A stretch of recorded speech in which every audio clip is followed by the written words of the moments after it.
There we talked about going from, or how organizations can take level up in their maturity with regards to understanding how much demand there is, what's the forecast to deliver on the book of work.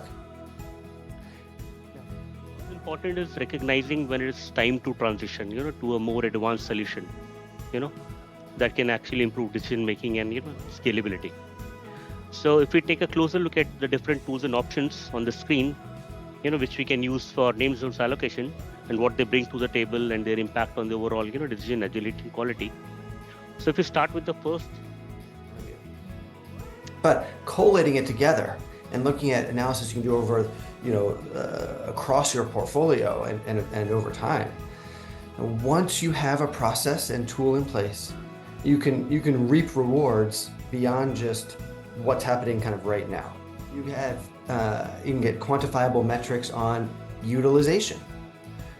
Proof that the ROI of your team is going to the portfolio work that's needed. And then that can be sliced and diced and compared. For instance, the utilization of one role versus another, or one geography versus another, or any other breakdown.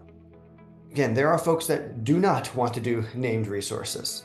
There's pushback. Maybe that's some of you on the phone or the call, but maybe it's other folks in the organization that say, oh, named resource is too much work. Just let the assigners do what they do. We don't need it across the organization.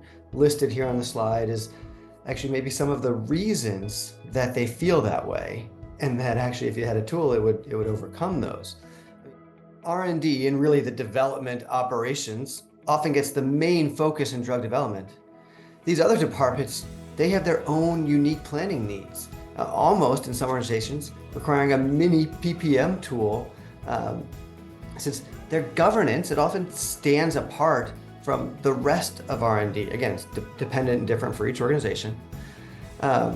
Maybe their needs are more about work management or focusing on that individual staff roles, where named resource becomes essential for these roles.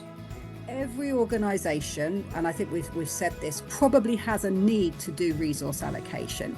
It is at what level you go to, what granularity you go to, is very, very customer dependent, okay? But the good thing about Allocate is the ability to customize. Organizations still need visibility. They can't have teams working in silos, each with their own spreadsheets, hoping everything aligns. Gone are the days when you just walk down the hall and coordinate the water cooler. Senior leadership still needs to see resource projections and ensure they can deliver on their pipeline. So even if the PMs are using Microsoft Project, Smartsheets, Monday, whatever for them, most of these companies are still relying on Excel for resource planning, typically only in an annual operating once a year sort of thing.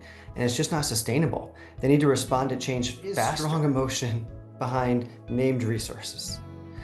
And we're not going to say that everyone in every organization needs to do it. That's not right.